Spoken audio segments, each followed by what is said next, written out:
In this talk today, I will be introducing the existential approach to therapy.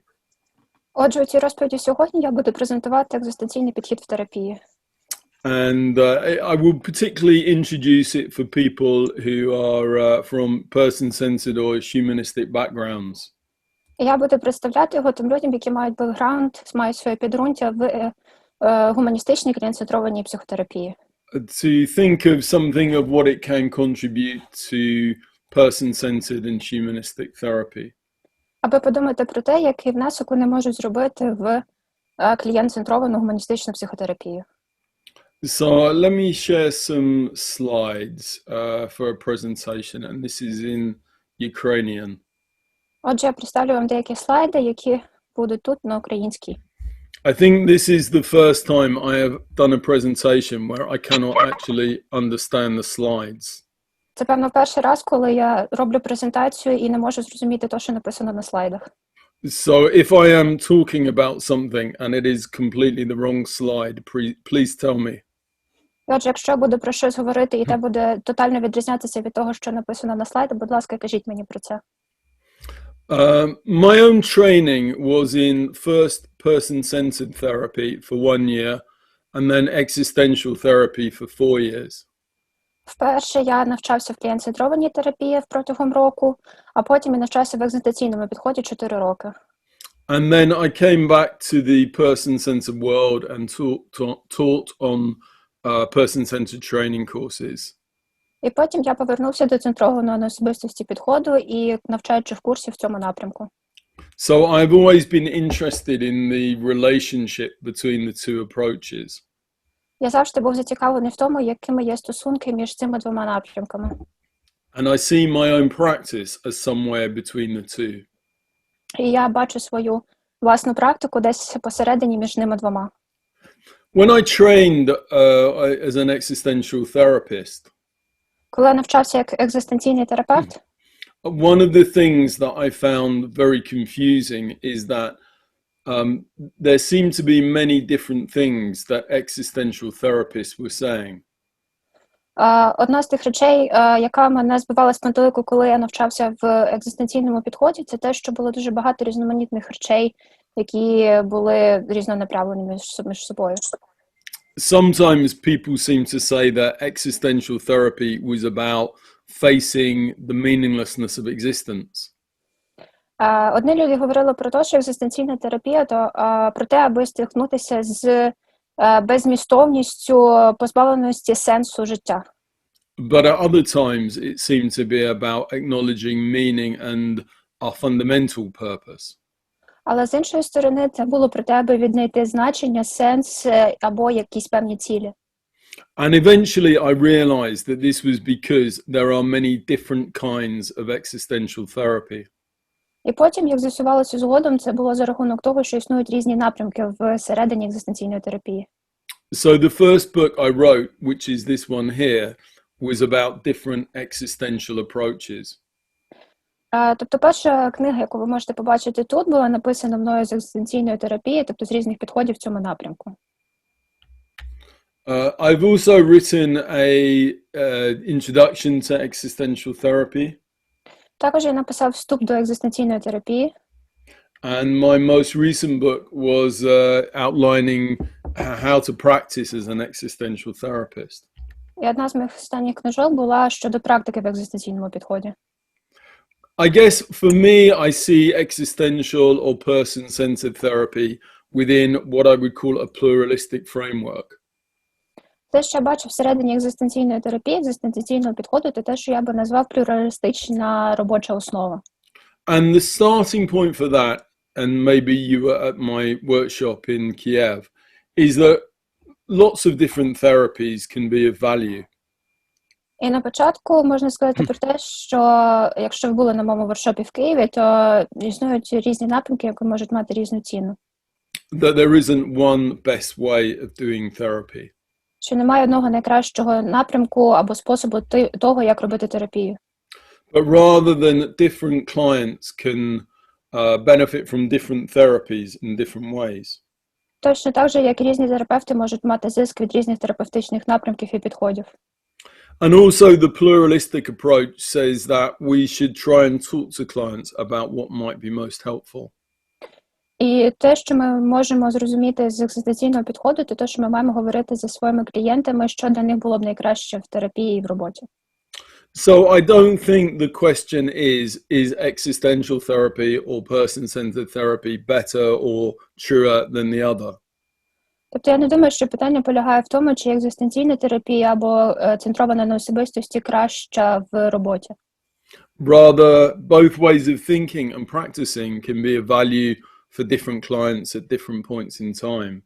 Обидва з цих підходів можуть мати ціну і своє місце для клієнтів в різні періоди часу. For me, the particular value of existential therapy, though, is that it can deepen my sense of empathy with clients. Те, що для мене є цінним в екзистенційному підході, то те, що воно може поглибити моє емпатичне ставлення до клієнтів. I think it can really help me to understand some of the most challenging and difficult parts of existence. Я думаю, це може допомогти мені зрозуміти найбільш випробовуючі, найбільш складні етапи існування екзистенції. So although there are particular existential ways of working, as we will see, Тобто є певні екзистенційні шляхи роботи, як ми з вами побачимо згодом. and sometimes this emphasis is more helpful than at other times. І інколи наголос на одному з них може бути більш доречним, ніж на іншому в різні часи. I think for person-centered and humanistic therapists, it can always be a useful understanding. Я думаю, для клієнт-центрованої та гуманістичної терапії завжди є важливим саме розуміння. To help us really be with our clients. Для того, щоб ми реально могли бути поруч зі своїми клієнтами. In this talk, I will, of course, just be doing an introduction. Знову ж таки, в цій розмові я зроблю лише презентацію, вступ. But there is much more reading that can be done. Але є багато того, що можна прочитати. And I understand there is a East European Association of Existential Therapy that people could make contact with. І є у Східній Європі асоціація екзистенційних терапевтів, з якими можна сконтактувати з цього приводу. Jana has details. У Яни є деталі щодо того.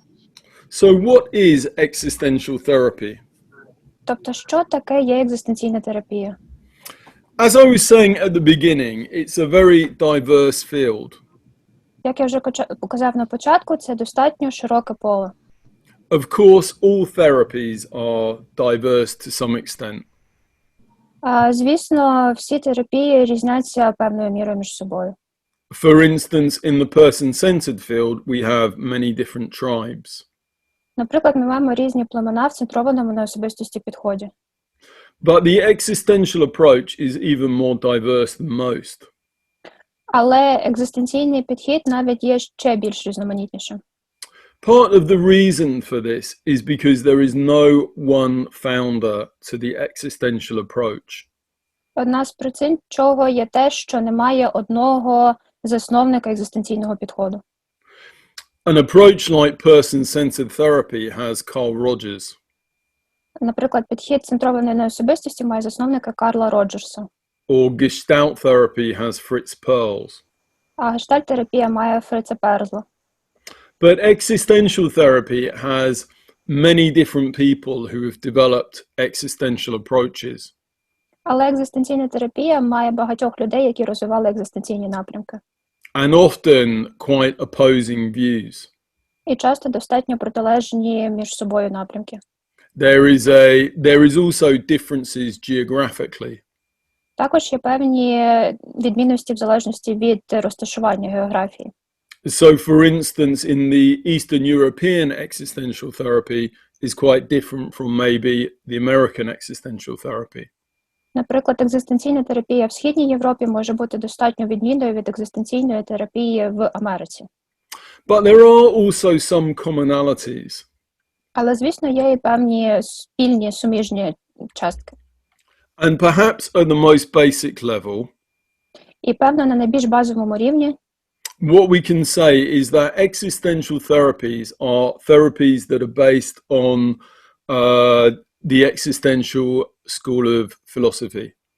І те, що ми можемо сказати, що є базисним, це те, що вони всі базуються на екзистенціальній школі філософствування. But of course, that raises the question of what is the existential school of philosophy? Але, звісно, то піднімає питання, що таке є екзистенціальна школа філософствування. And that too is a very diverse field. І це також достатньо різноманітне та широке поле. We did some research a few years ago. З одним з досліджень, що було зроблено декілька років тому, And we asked existential practitioners what philosophers had most influenced their practice. з того, які філософи екзистенційні мали впливи на різні напрямки. The most influential philosopher by a long way was Martin Heidegger. Більшою мірою один з найбільш впливовіших філософів то був Мартін Гайдегер, who wrote mainly in the early years of the 20th century. який писав у ранні роки ХХ століття. And Heidegger, in many ways, was one of the most important philosophers altogether in the 20th century. І Гайдегер поруч із цим всім був одним взагалі з найважливіших філософів ХХ століття. And his book, Being and Time, is one of the most important philosophical texts. І його книга «Буття і час» є одним з найважливіших філософських текстів. So what did Heidegger say? Тобто, що каже Гайдегер? Heidegger was very interested, like all existentialists, in the question of being. Як і всі екзистенціалісти, Гайдегер був зацікавлений у питанні буття. He said that philosophers throughout the centuries had asked what things are. Він говорив про те, що філософи протягом всього існування філософії говорили нам про те, що є різними речами, що вони собою складають. For instance, what is a chair or what is goodness? Наприклад, що таке стілець або що є таке добробут. But what they haven't asked is what do we mean by isness? Але те, що вони не мали і не ставили як питання, то те, що таке було буття, легкість. When we say a chair is, what is? Тобто, коли говоримо, що стілець, то є те, що є. What does it mean to be, to exist? Що це означає існувати? What is the nature of our existences? Що є природою, основою, початком нашого існування? What are we as we are here together for this seminar? Що ми є, коли ми всі тут разом зібралися на цей семінар? Not in terms of what kind of things are we, but in terms of what is the nature of our being here. Тобто не те, що ми складаємо, чому ми тут є, а саме, що є наше буття на цьому семінарі. So Heidegger tries to answer this question. Отже, Гайдегер намагається відповісти на ці питання. And really, throughout his life, he never quite answers it. І реально протягом свого життя він не зовсім повністю на них відповідає.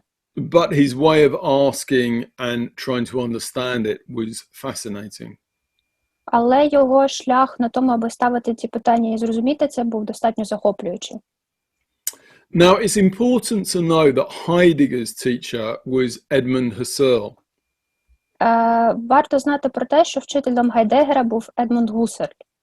And Husserl was the founder of phenomenology, А Гуссерль був засновником феноменології, which was a philosophy that begins with human experiencing.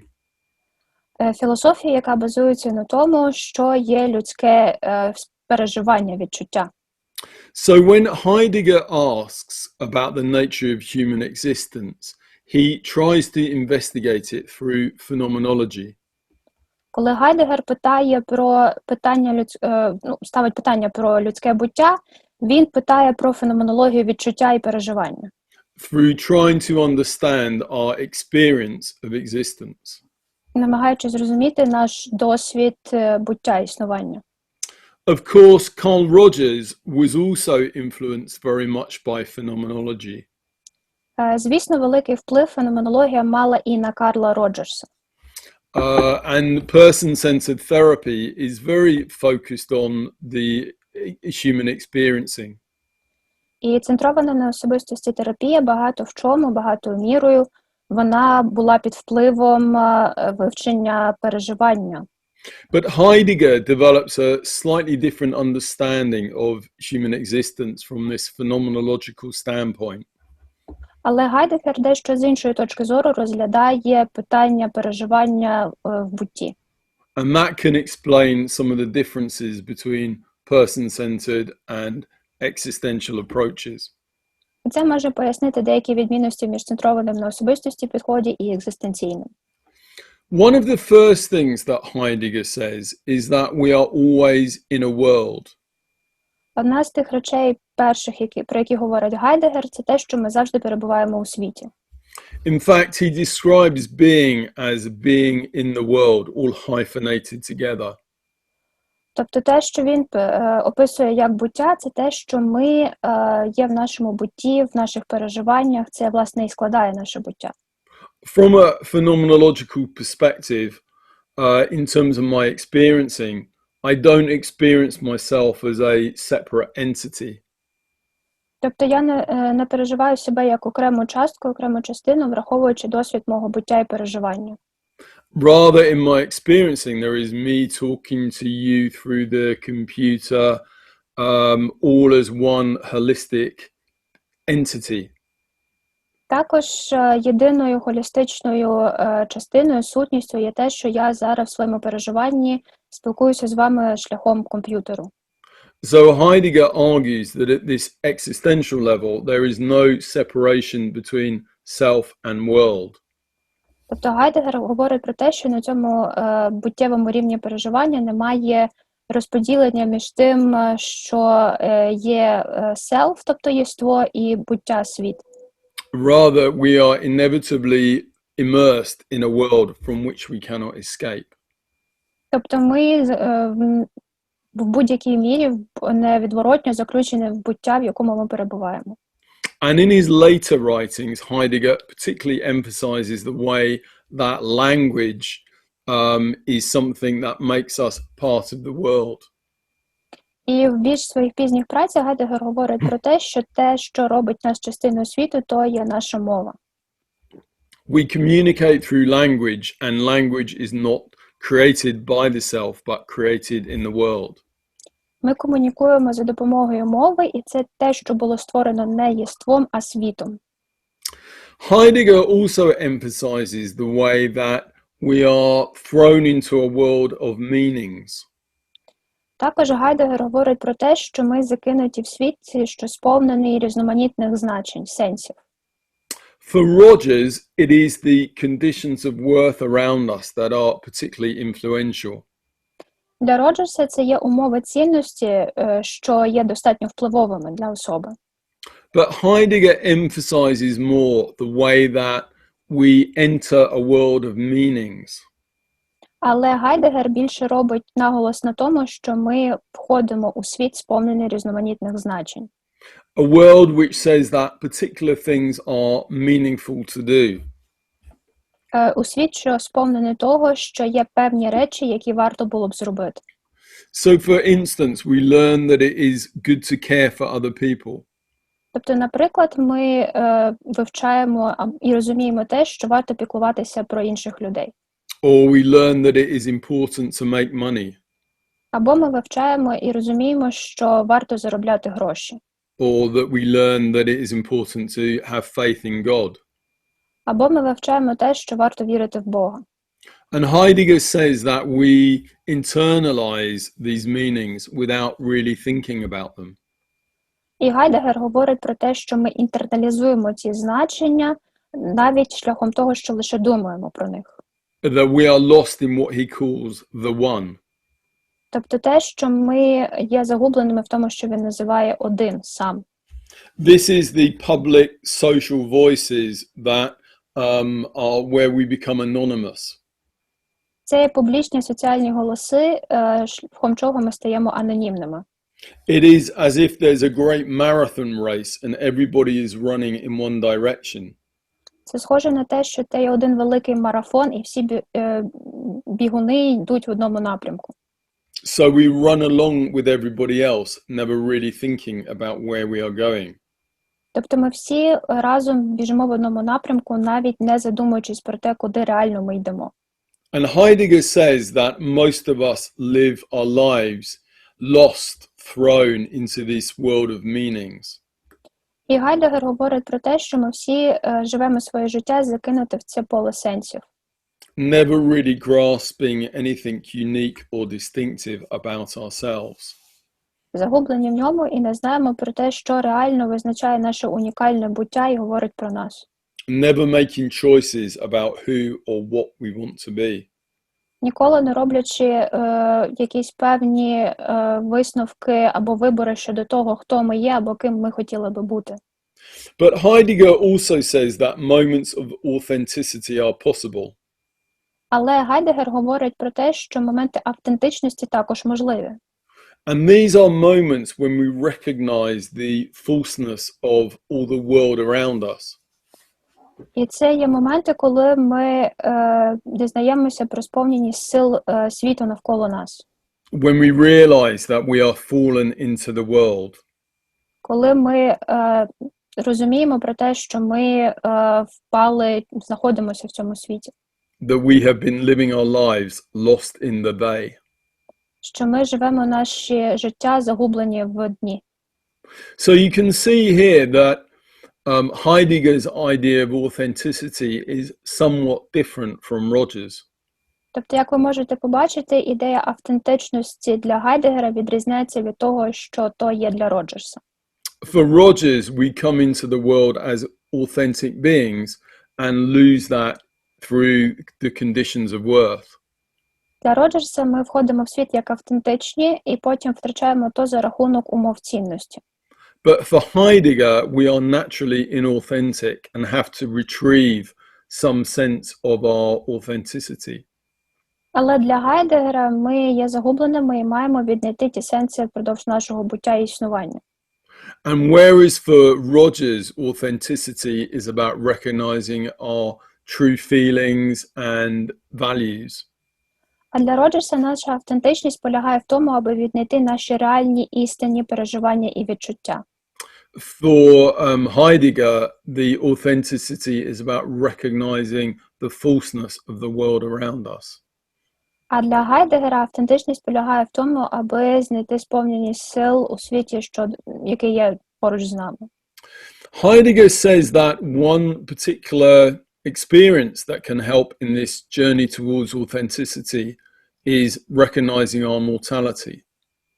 Гайдегер говорить про те, що один із шляхів того, аби віднайти свою автентичність, то зрозуміти те, що ми є смертні. He says that when we acknowledge that we are going to die, it can help individuate ourselves. Він говорить про те, що коли ми можемо зрозуміти, досягти того сенсу, що ми є смертні, ми можемо зрозуміти свою автентичність, віднайти себе. Because when we think about our deaths, we realize that no one can die for us. Тому що коли ми розуміємо свою смертність, ми розуміємо, що ніхто не може померти заради нас.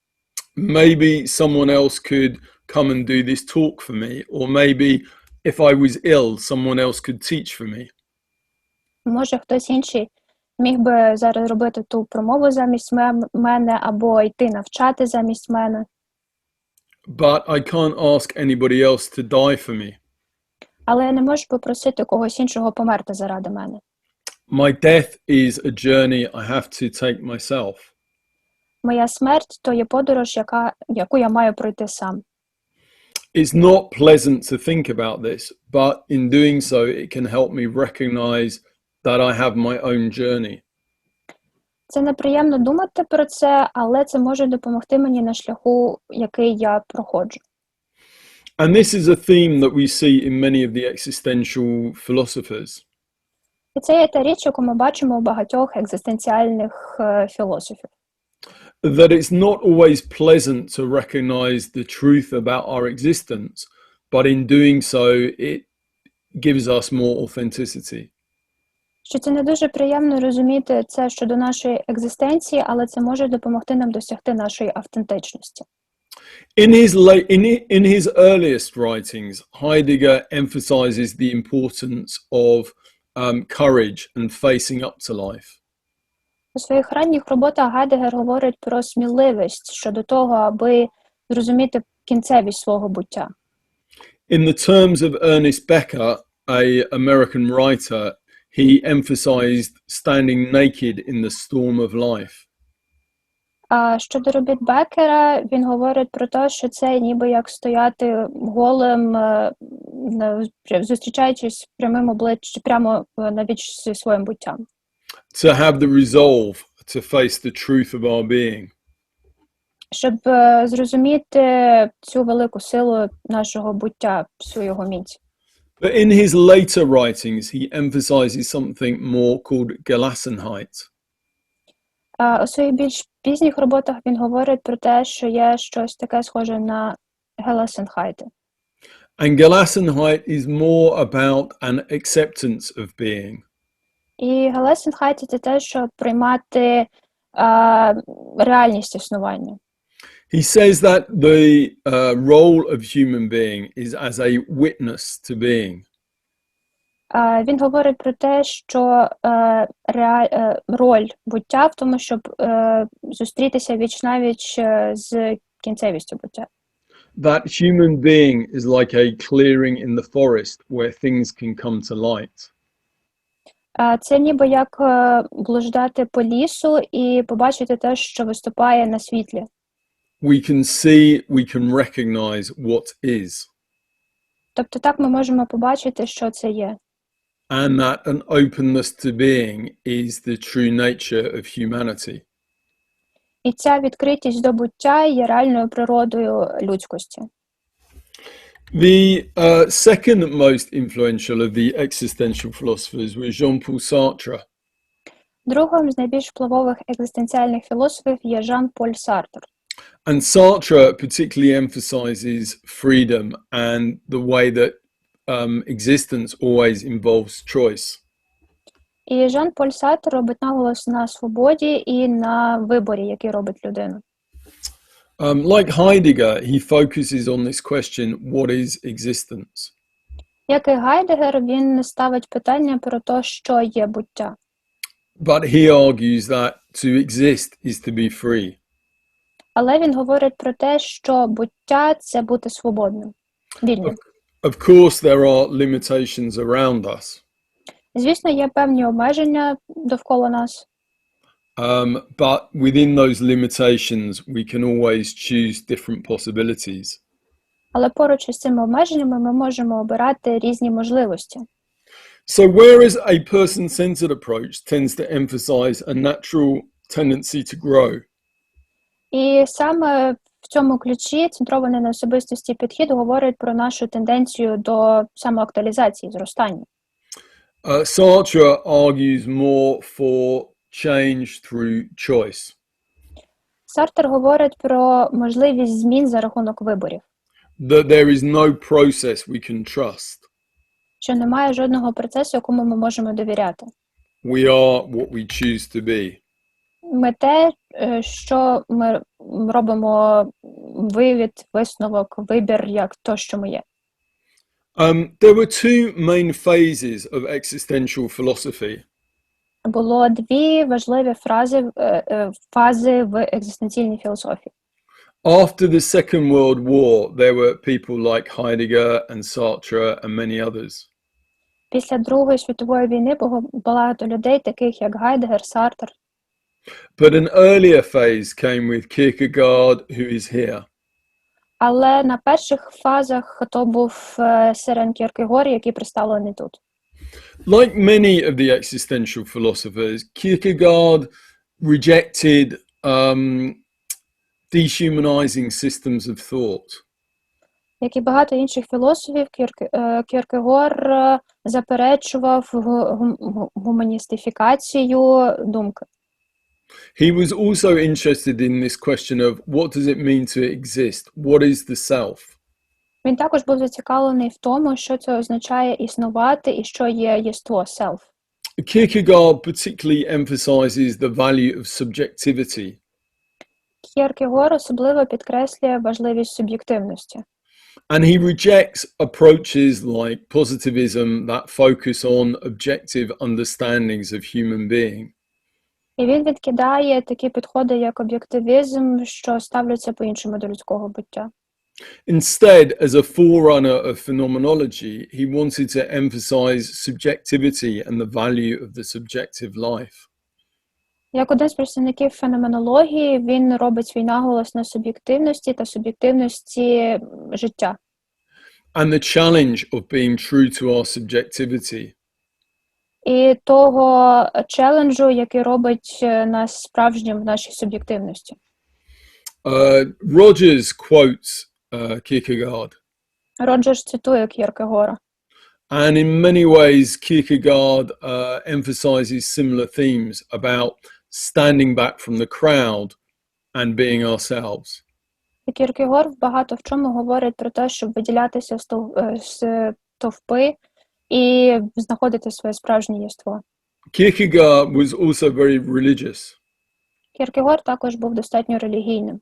And he felt that the pathway towards God was to create our own individual relationship. І він говорив, що один із шляхів до Бога – це створювати якісь певні суб'єктивні шляхи, стосунки. But this philosopher, Martin Buber, had a very different view. Але цей філософ, Мартін Бубер, мав кардинально іншу точку зору. Buber was very influenced by many of the Hasidic Jewish philosophers. Бубер зазнав впливу багатьох юдеїв, хасидів.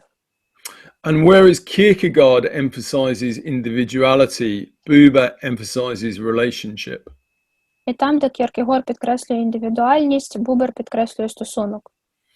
All of the existential philosophers ask the question, what is existence?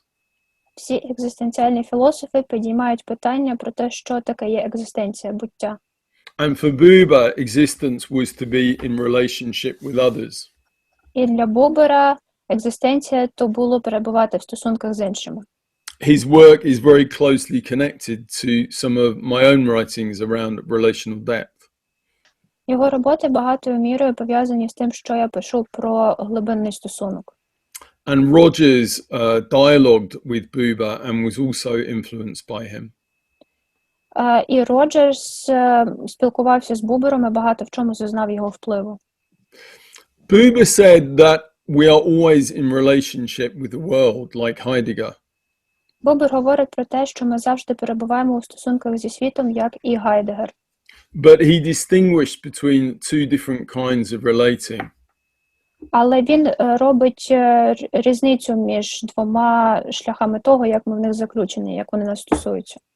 He talked about the I-thou relationship, where we are alongside the subjectivity of the other. Він говорить про стосунок як ти, де ми спільні в суб'єктивності з іншим. And he contrasted it with the I-it relationship, where the other is treated like an object.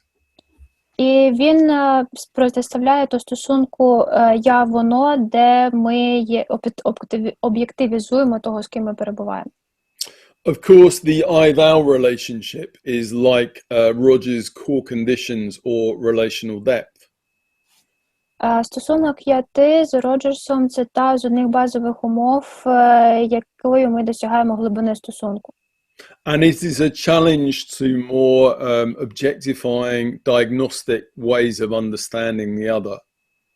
І це багато в чому протиставляється діагностичному ставленню до іншого.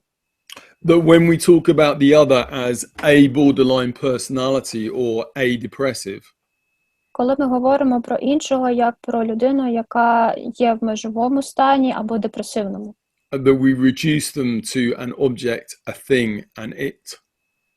Коли ми представляємо їх в стосунку я і воно. And we lose connection with them as a living subjectivity.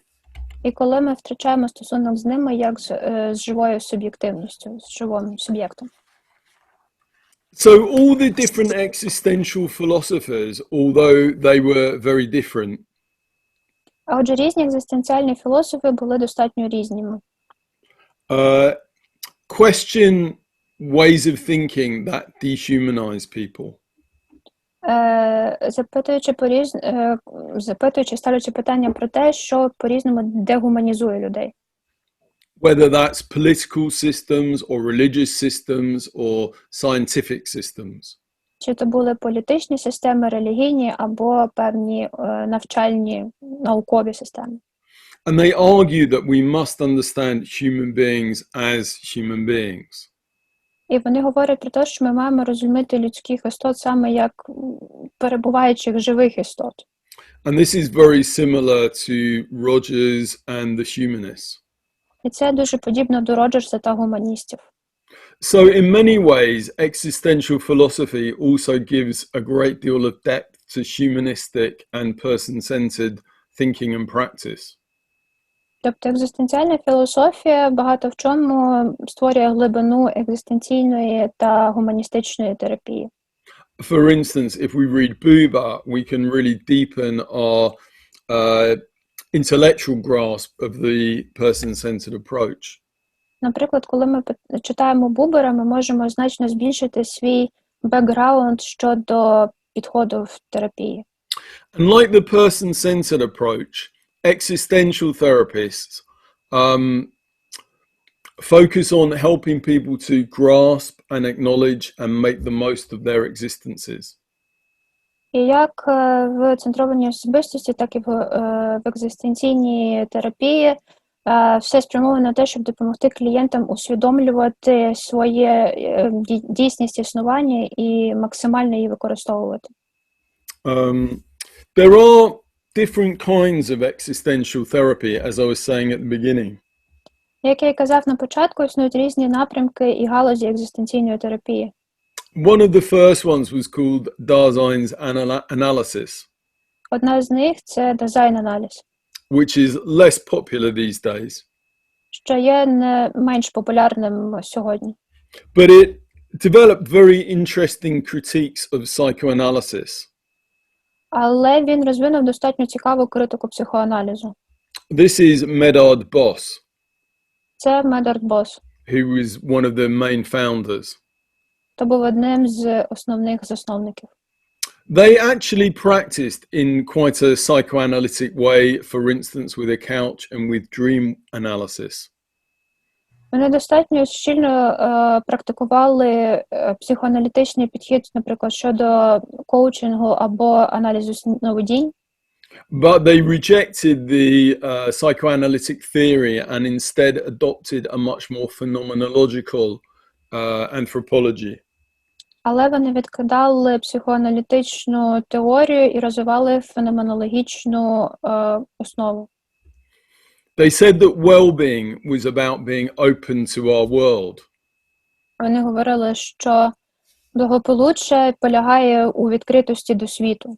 It was about recognizing what was beautiful and also what was ugly.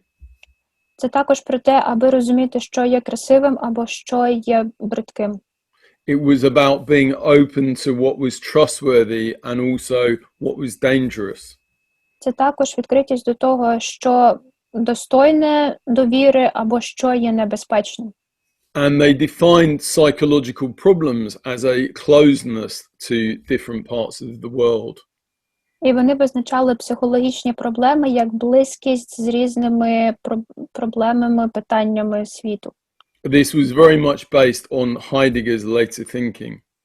Це було багато в чому базоване на останніх думках Гайдегера. And indeed, they used dream analysis to help understand what someone was open to or closed to.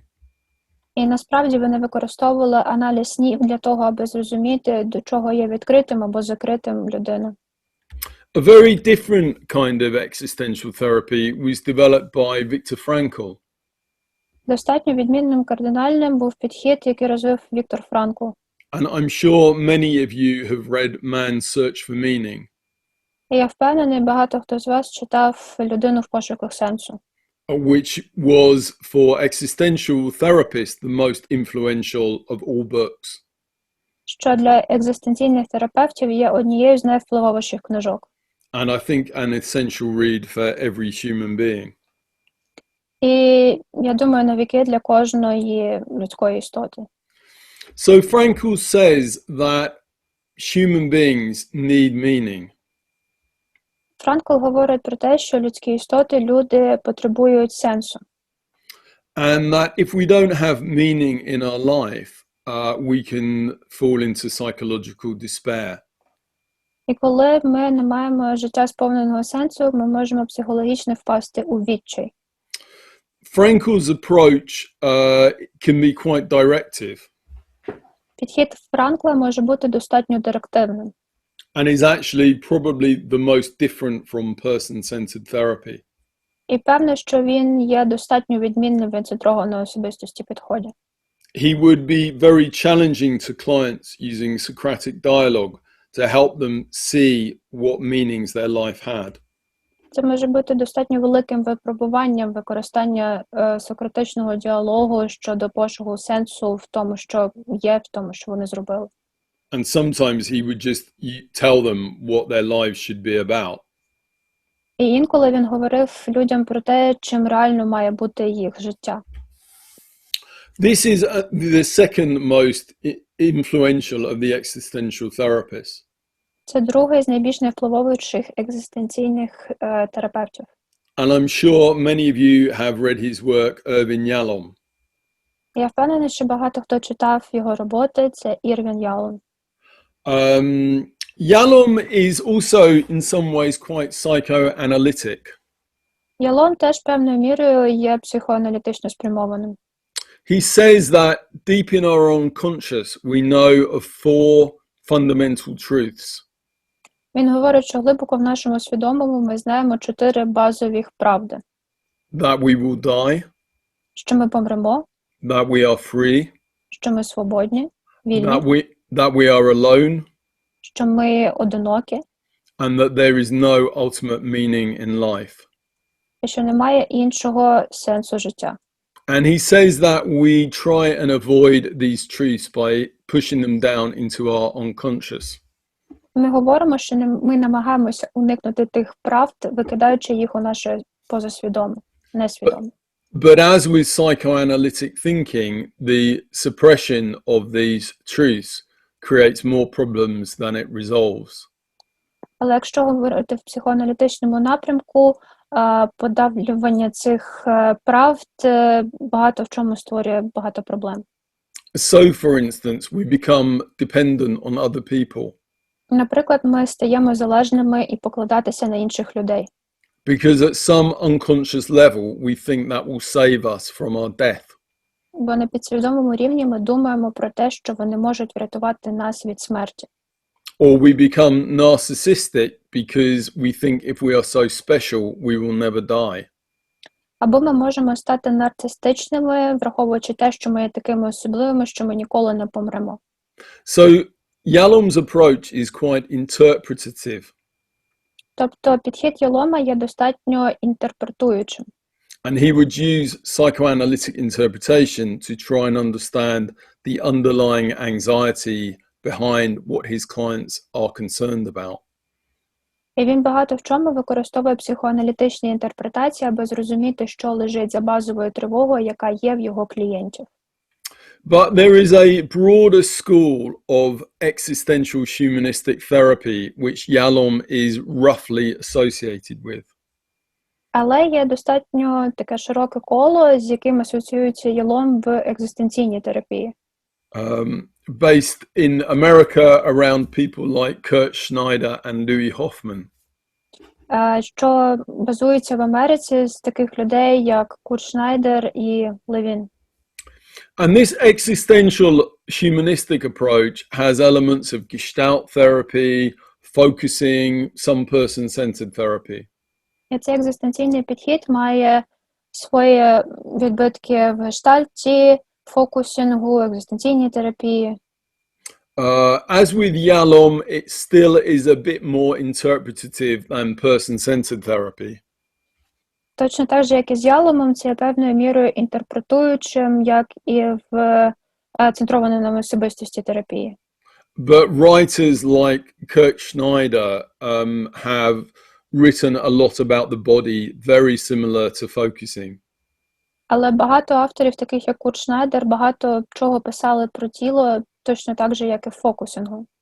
And Louis Hoffman has recently done some very interesting work around cross-cultural elements of humanistic practice.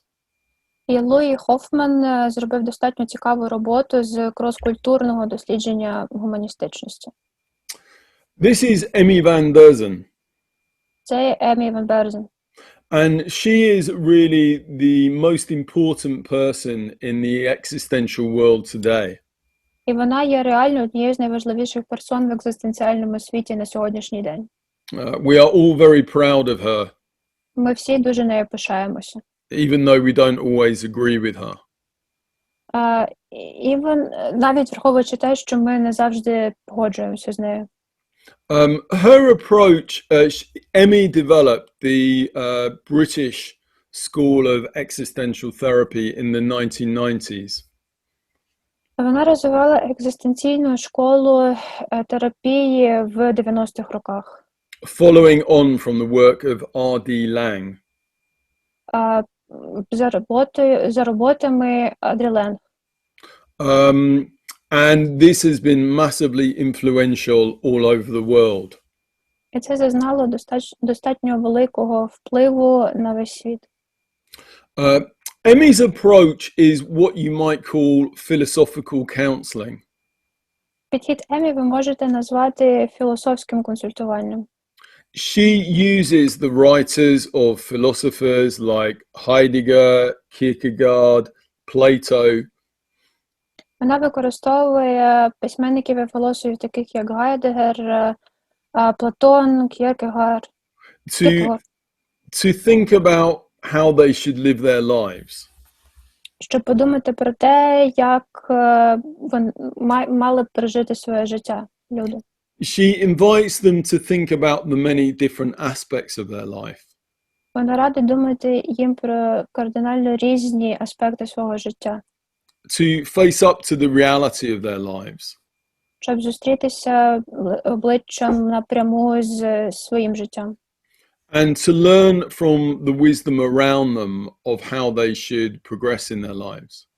І щоб навчитися з мудрості, яка знаходиться поруч з ними, щодо того, як вони мають жити своє життя. So her approach is also quite psychoeducational. Її підхід також багато в чому є психоедукаційним. Or perhaps philosophical educational.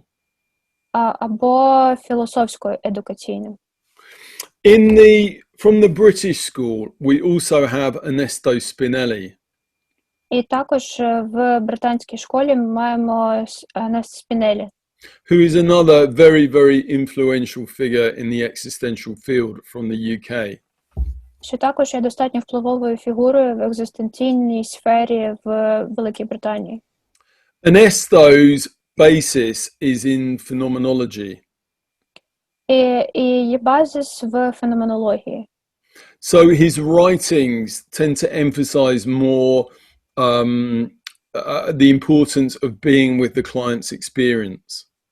І його роботи підкреслюють важливість того, аби перебувати в контакті з буттям клієнта. And the process, for instance, of working descriptively and bracketing our assumptions. І щоб працювати дескриптивно, тобто описуючи і перевіряти наші ідеї, думки, гіпотези. Ernesto also emphasizes the relational dimensions of existence.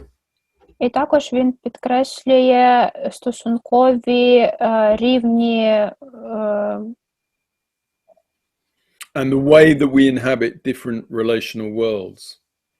І яким чином ми вступаємо в різноманітні стосункові світи. His approach is probably closest to person-centered therapy. Певно, його напрямок є найбільш близьким до центрованого на особистості підходу. So we can see that there are some real differences across existential practice. Тобто ми можемо побачити, що є різні відмінності в тому, що таким є екзистенційна терапія. Some are more directive and psychoeducational, while some are much more non-directive and relational. Тобто, певною мірою одне з їх є директивними та психоедукаційними, в той час як інші є недирективними та відносними. Some use philosophy as the basis for dialogue, whilst others are much more psychological. Одні з них використовують екзистенційне для того, аби вибудувати діалог, в той час як для інших це може бути психологічним екзистенційним.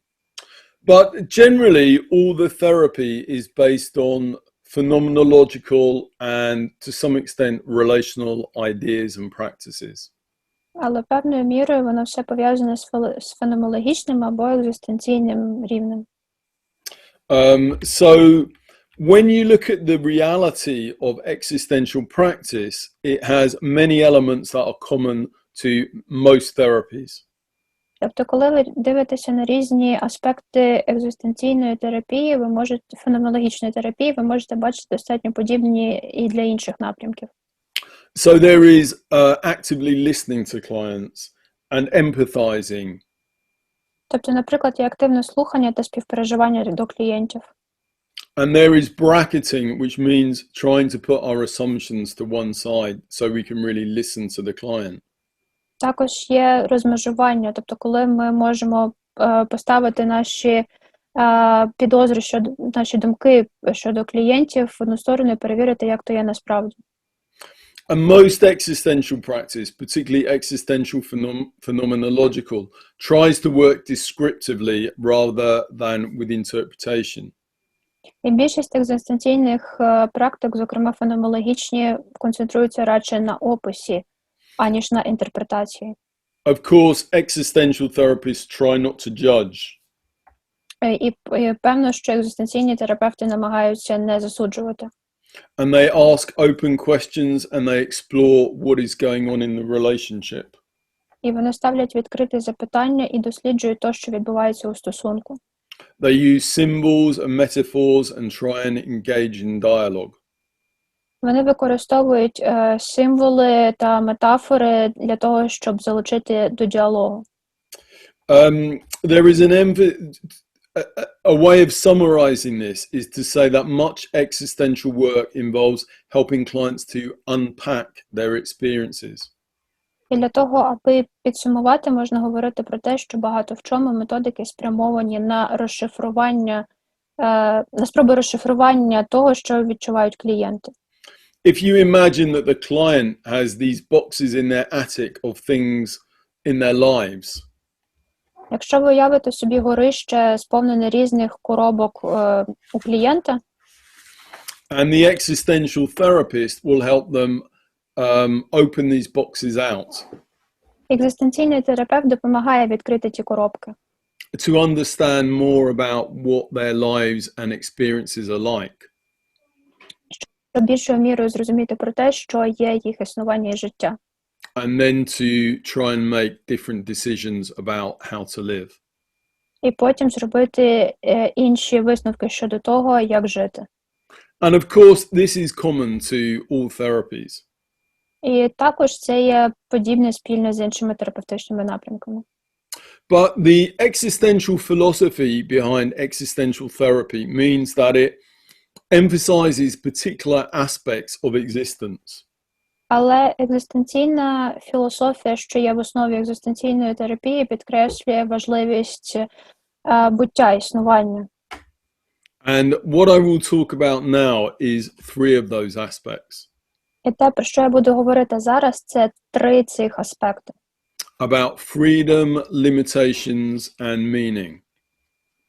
Про свободу, обмеження і сенс. I will talk for about another half hour. Я буду говорити протягом наступних півгодини. And then we will have maybe a few minutes break and some questions. І потім, певно, ми матимемо декілька хвилин на перерву і питання. Is that okay? Чи це гаразд?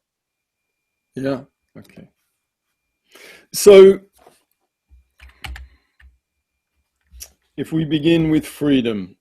Якщо ми розпочнемо зі свободи, So, from an existential standpoint, human beings are fundamentally free. з екзистенційної точки зору, істоти людські є свободними, вільними. That to be a person means that we have choice. Бути особистістю означає те, що ми маємо вибір. That doesn't mean that we are able to do whatever we... That doesn't mean that we can just do or go wherever we want. Це не означає, що те, що ми можемо робити будь-що завгодно, або йти туди, будь-куди завгодно, куди ми хочемо. The existentialists acknowledge many important limitations in life. Екзистенціоналісти визначають багато певних обмежень важливих, що є у житті. For instance, there is mortality. Наприклад, є смертність, And there is our past experiences. і є певні шляхи щодо переживань, There is chance. є певна випадковість. So existentialists, for instance, are not saying that we chose COVID-19. Наприклад, екзистенціалісти говорять про те, що ми не обирали COVID-19. Or that someone living in poverty or in a war has chosen this life. Або той, хто живе в бідності, або в умовах війни, обирав це. But what it says is that however restricted the circumstances, we always have choice. Це говорить про те, що якими не були б наші обмеження, ми завжди маємо вибір. We see this, Frankl talks about this in the concentration camps. Ми можемо побачити це на прикладі того, що Франкл говорить про концтабори. Do you want to just read that maybe, Olna? Окей. Я зараз прочитаю те, що написано, що казав Франкл, що у концтаборах, у цій живій лабораторії та на цьому випробувальному полігоні ми спостерігали і були свідками тому, як деякі наші товариші поводяться як свині, а інші як святі. Людина має в собі обидві потенційні можливості. Яка з них актуалізується, залежить від рішень, але не від умов. So Frankl is saying here that even in the most terrible circumstances, Що те, що говорить тут Франкл, це то, якими б найжахливішими не були б умови, в яких ми знаходимося. we are never entirely determined in what we do. Ми не цілком детерміновані, тобто визначені в тому, що ми робимо. In some of his writings, and Frankl was a very religious man, В деяких своїх роботах, а Франкл був достатньо релігійною людиною, he talks about the way that the spirit can make choices despite physical and psychological circumstances. він говорить про те, що дух може робити вибір, незважаючи на фізичні і психологічні обмеження. Like other existentialists, he emphasizes the will. Як і інші екзистенціоналісти, він підкреслює волю. And the way that the will can act even when there are many forces against it. І що за рахунок волі ми можемо діяти всупереч тим силам, які на нас спрямовані. So if we are working with clients who have been abused or who have had very traumatic pasts, І якщо ми працюємо з клієнтами, які зазнали аб'юзу або травматичного минулого, existentialists are not saying in any way that these things are choices. екзистенціоналісти в жодному разі не говорять про те, що то був вибір. Or if a woman is in a violent relationship, Або якщо жінка перебуває в насильницьких стосунках, it is not saying that she can simply choose to leave it. це не означає, що вона просто обирає жити в них. But it is recognizing that for all of our clients in their lives, there are some choices. Але важливо підкреслити те, що є для наших клієнтів певні автономні вибори. However limited those choices are. Незважаючи на те, якими б обмеженими вони б не були. And that part of the therapeutic work, and it may only be part, І це частина терапевтичної роботи. Хіба що це може бути частиною? may be to help the client make acknowledge the choice they have and act on those choices. Щоб зрозуміти клієнту, що є можливість до вибору і що його можна зробити. Sartre says that human beings are nothing else but what they make of themselves. Сартер говорить про те, що людина є нічим іншим, як те, що вона з себе робить. And that means that who we are or who our clients have become І це означає те, яким ми є, чи то, якими стали наші клієнти. is based on the choices that we or they have made. Базується на тому, які вибори зробили ми або вони. If I choose to become a person-centered psychologist or if I choose to marry, these choices affect me. Якщо я зробив вибір бути центрованим на особистості терапевтом або одружитися, то ті вибори, які впливають на мене. I am the sum of my choices. Я є сумою моїх виборів. There is nothing that makes me one kind of person or another. Немає нічого, що б робило мене людиною одного штибу або іншого. But whereas person-centered approaches tend to emphasize the positive aspects of freedom, Але те, що намагається зробити екзистенційний підхід, то підкреслити позитивність того вибору. the existentialists have tended to emphasize the burden of freedom. Екзистенціалісти намагають підкреслити ярмо того вибору. But often we would like to think that life is a straight line where we know where we are going. Що часто ми хотіли б думати про життя як про пряму лінію, де ми знаємо, куди ми йдемо. But actually, from an existential standpoint, life is a series of choices. Але з екзистенційної точки зору, життя – то серія виборів, які ми робимо. That at each time in our life we must make critical choices that will shape who we are.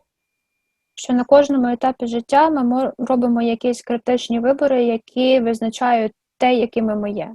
And that there is no certainty that we or our clients will make the right choice. І немає жодної впевненості в тому, що ми або наші клієнти зроблять правильний вибір. So a client must choose to leave a relationship or take a new job. Тобто клієнт має робити вибір щодо того, аби піти з стосунків або з роботи, Or perhaps disclose about a painful childhood experience. або працювати з травматичним дитячим досвідом. And to make this choice without really ever knowing whether it will be the right thing to do. І це не означає робити вибір, реально не розуміючи те, що ми будемо робити. So we see some differences here from a person-centered philosophy. Тобто ми бачимо певні відмінності в цьому з центрованої на особистості філософії.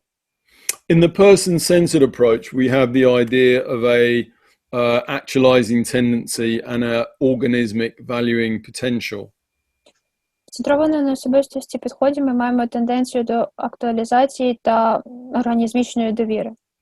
That if we trust our feelings, if we trust the process, then we will go the right way. Що якщо ми довіряємо своїм відчуттям і нашим процесам, ми йдемо в правильному напрямку. That we know inside ultimately what is right for us. Тобто, що ми всередині знаємо те, що є правильним для нас. But from most existential standpoints, we can never know what is right for us. Але для більшості екзистенційних моментів ми не можемо знати, що є добрим для нас. We may trust our instinct, but actually it might be completely wrong. Ми можемо довіряти нашим інстинктам, але, направду кажучи, це може бути кардинально неправильним. So there is no certainty that we can give our clients. Тобто немає жодної впевненості, яку ми могли б вселити в наших клієнтів. We cannot simply say trust the process or trust your feelings. Ми не можемо просто сказати клієнтам довіряй процесу або довіряй своїм відчуттям. We must help them choose in a circumstance of never fully knowing. Ми маємо допомагати їм в тому, аби вирішувати в тому, що вони реально не знають. So the existentialists tend to argue that acknowledging our freedom actually creates anxiety. Екзистенціалісти говорять про те, що розуміючи, усвідомлюючи нашу свободу, це багато в чому приводить до тривоги. that it creates anxiety because a choice for one thing is always a choice against something else. Тобто, що в нас розвивається тривога, тому що вибір одної речі означає заборону, відміну іншої речі. If I choose to leave a relationship, then I am also choosing not to be with that person. Якщо я обираю бути в стосунках, то я обираю і бути або не бути з цією людиною. That I can't have everything. Що я не можу мати все. And because I'm going to die, it means that not every choice is possible.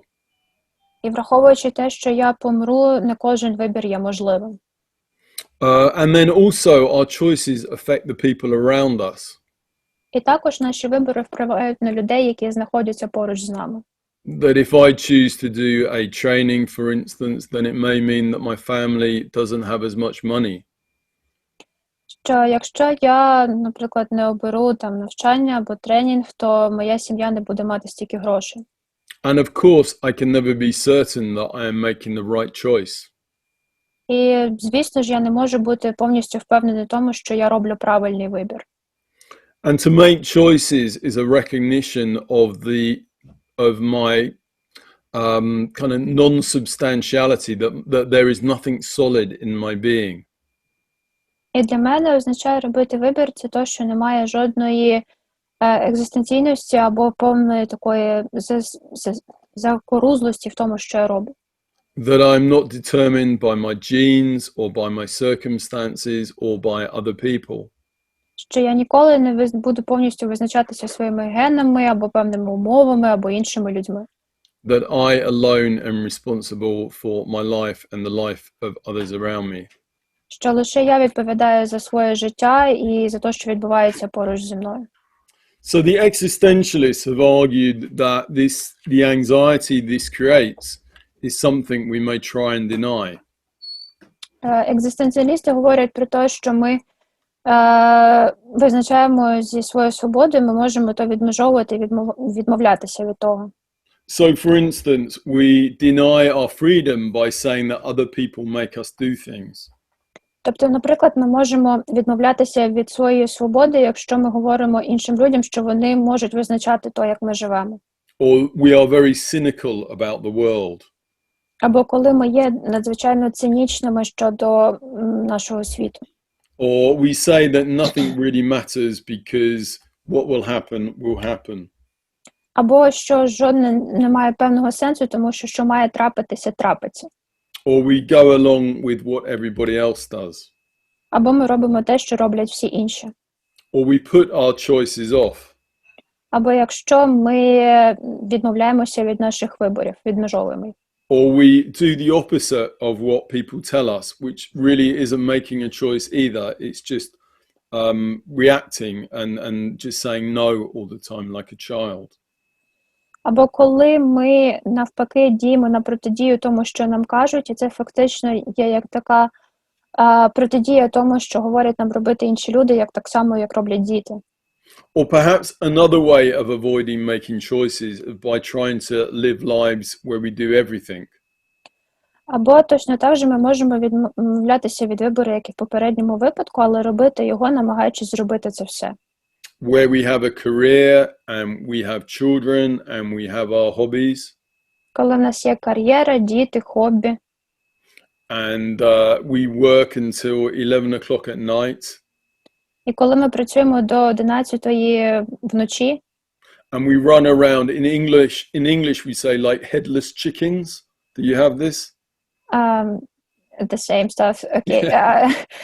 Як на англійській мові, якщо казати, що то безголова курка, яка ото працює, так і то все робить без жодного сенсу. Because if we can do that, then it means we don't have to choose.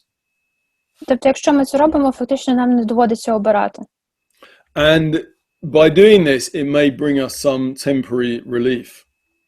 І якщо ми то робимо, то може нам приносити якесь тимчасове полегшення.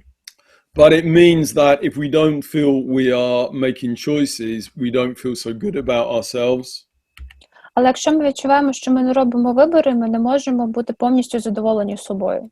And we have to constantly build up our sense that things aren't our responsibility and it becomes neurotic. І ми маємо визнавати те, що є частина нашої відповідальності, і це може нас невротизувати. And ultimately, by not choosing, we don't live the life that we want. І фактично, не обираючи, ми не живемо то життя, яке ми хотіли б прожити. We run along with the crowd and we live lives as people tell us to do. Ми біжимо з тим натовпом і робимо те, що нам говорять інші. We live stunted half-lives. Тобто, фактично, ми приречені на напівжиття. And the tragedy is that this is still a choice. І трагедія полягає в тому, що фактично це все ще є вибір. Even if we don't acknowledge it as such. Навіть якщо ми того не усвідомлюємо. So existential approaches challenge clients often to take responsibility for their lives. Тобто екзистенційне консультування, терапія, воно часто закликає людей, клієнтів до того, аби робити вибір. To recognize that they have some choice and to actualize that potentiality. Тобто, щоб вони вперше розпізнавали, що в них є вибір, та фактично актуалізували то. There is an example here.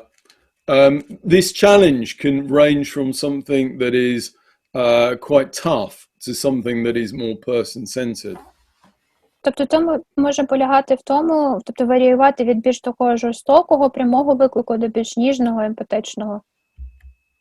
So this is an example of a tougher choice, Тобто, то or є a приклад, tougher challenge. тобто, то є приклад такого більш жорсткого, складного такого челенджу, виклику. It is by the existential humanistic therapist James Bugenthal. Це є приклад екзистенційного гуманістичного терапевта Бюдженталя. And he is working with a client called Thelma, who is complaining that her daughter is going out with a boy she doesn't like. З його роботи з клієнткою на ім'я Тельма, яка стурбована тим, що її дочка проводить час з хлопцем з поганою репутацією. I think I will just, if you want to just read this and then I don't need to read it as well. Окей. Я зараз прочитаю те, що написано на цих слайдах. Отже, Тельма, я нічого не можу зробити, вона збирається піти та й по тому. Бюдженталь, отже, ви вирішили відпустити її з Джоном? Тельма, я не вирішила, вона та, хто вирішив. Бюдженталь, ні, ви теж вирішили, ви обрали відпустити її з Джоном. Тельма, я не розумію, як ви можете це казати. Вона наполягає. Бюдженталь, це те, що робить вона. Те, що робите ви, це прийняти її наполягання. Тельма, ну тоді я не дозволю їй піти, але вона буде нещасна і на деякий час перетворить моє життя на пекло. Бюдженталь, отже, ви вирішили заборонити їй іти з Джоном. Тельма, ну хіба це не те, що ви хотіли? Те, що ви казали, я маю робити? Бюдженталь, я не казав, що ви повинні щось робити. Тут ви маєте вибір, але, схоже, ви наполягаєте на тому, що вибір робить або ваша дочка, або я. Тельма, ну, я не знаю, що робити. Бюдженталь, це важкий вибір. So you can see here that Bugenthal is really challenging this client to acknowledge her freedom.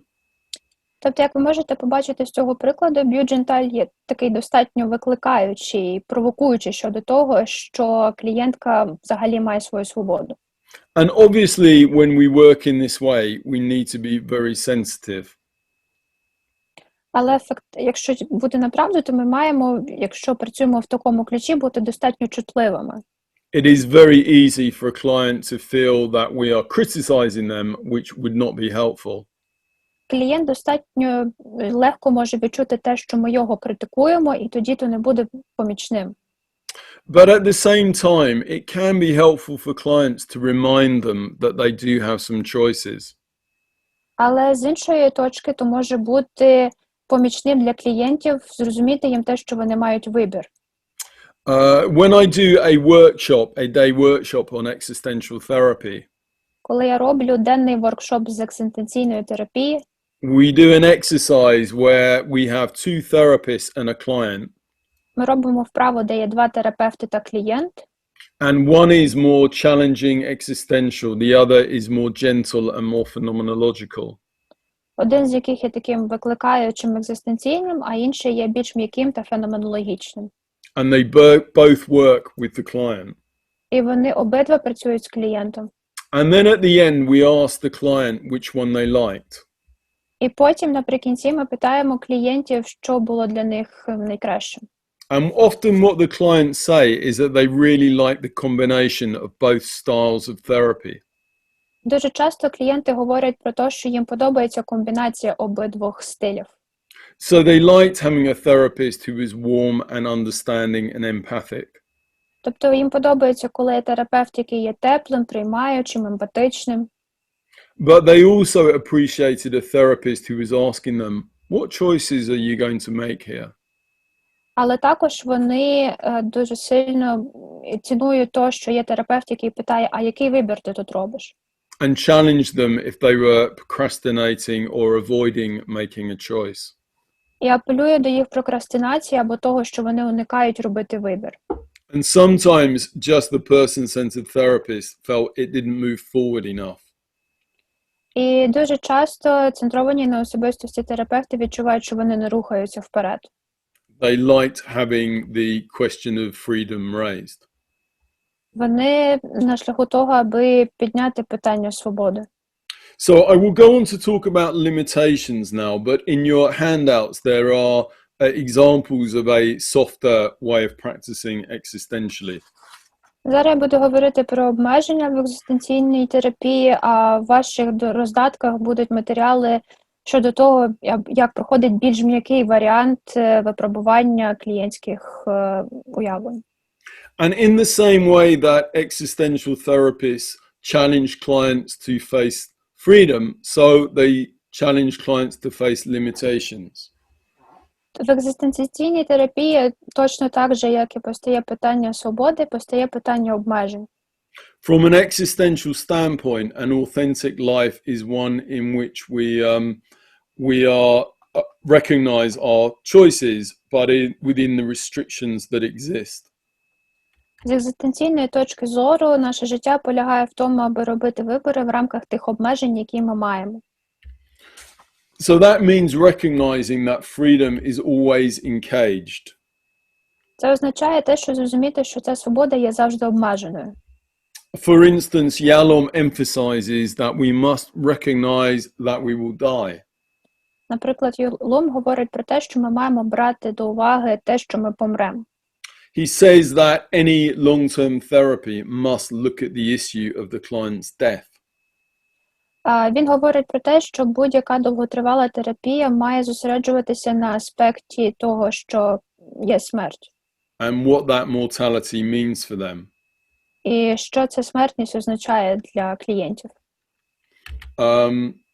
Because in the same way that denying our freedom limits our life, so too does denying our limits.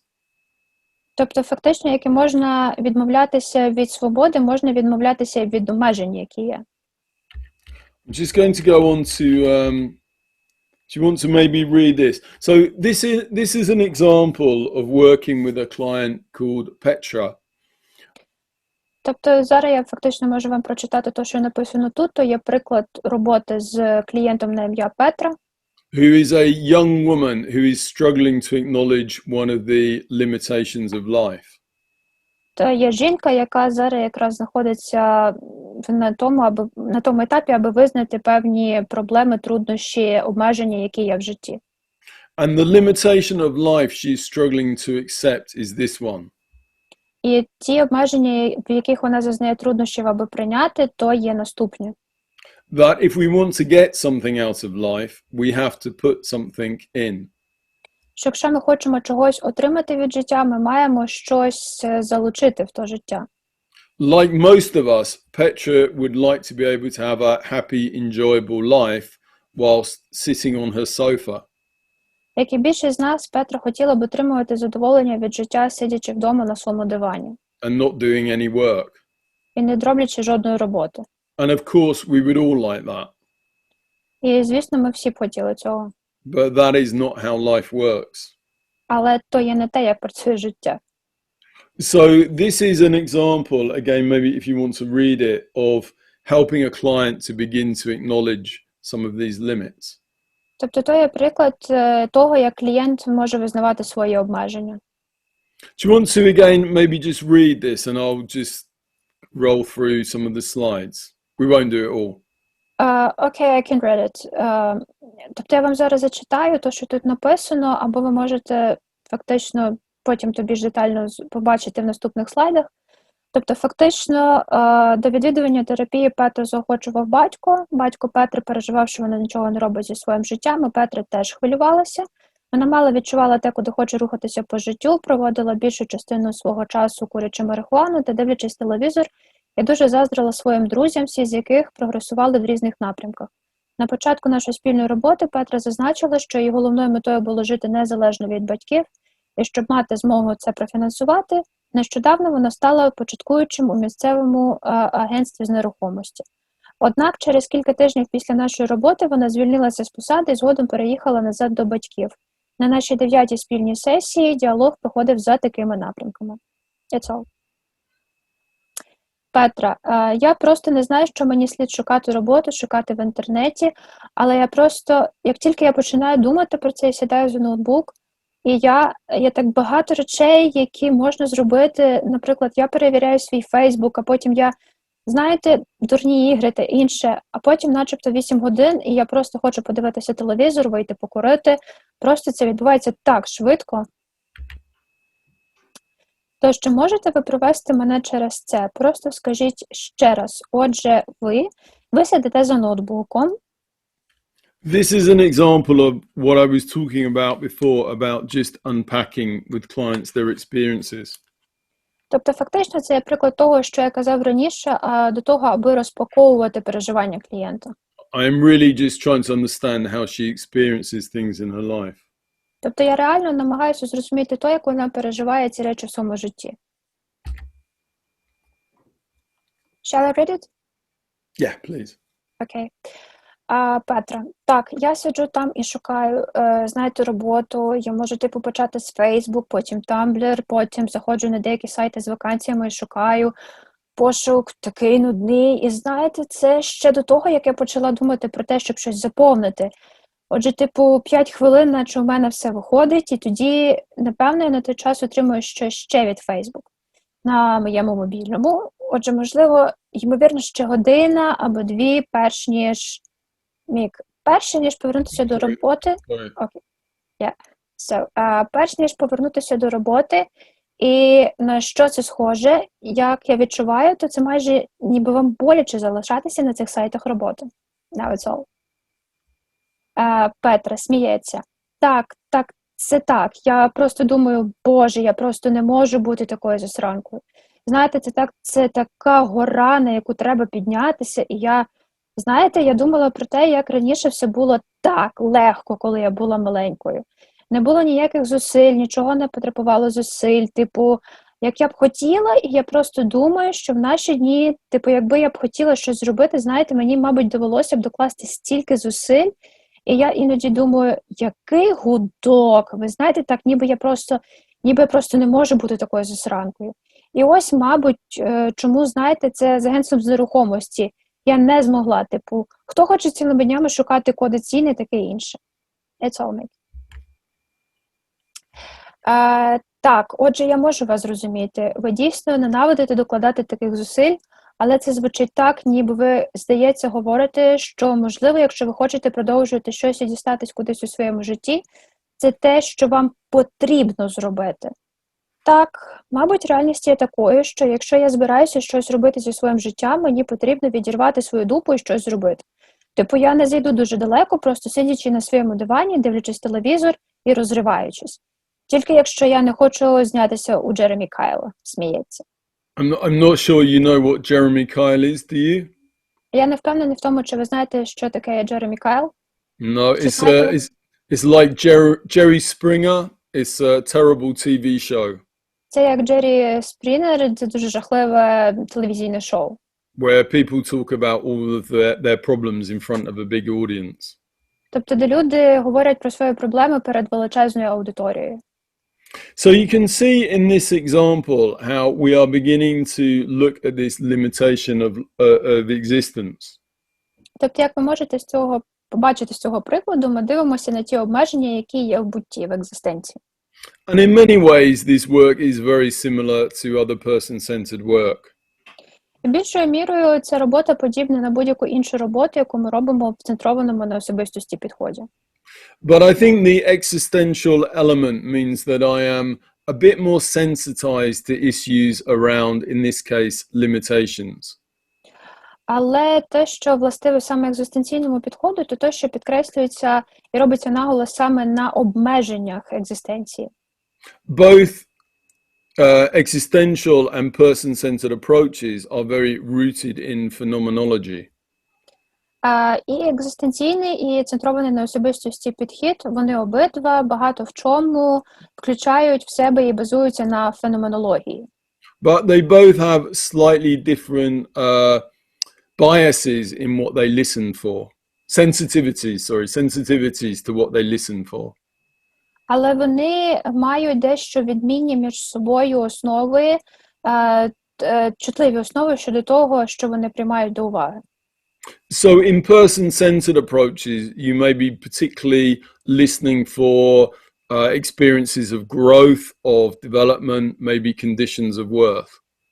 В центрованому на особистості підході ви слухаєте про тенденцію до актуалізації, до росту, до умов цінностей, до актуалізації цих умов. Whereas in the existential approach, you are maybe more sensitized to issues of choice and freedom and meaning and limitations and death. В той час, як в екзистенційному підході, ви більш чутливі до свободи, до вибору, до обмежень, до смертності, до сенсу. We are... Anna, did you do these translations? Sorry again? Did you translate the slides? Yeah, I've translated them. Yeah. So can you say, we are very fortunate to have all these slides translated by yourself? Okay. Ну, добре, всі ці слайди, вони були перекладені і будуть доступні. And I won't go through the rest of the slides, but you can read them in your own time. Тобто Мік говорить про те, що вам не обов'язково треба буде зараз слідкувати за цими слайдами, тобто ми не будемо того робити, ви можете то зробити власноруч.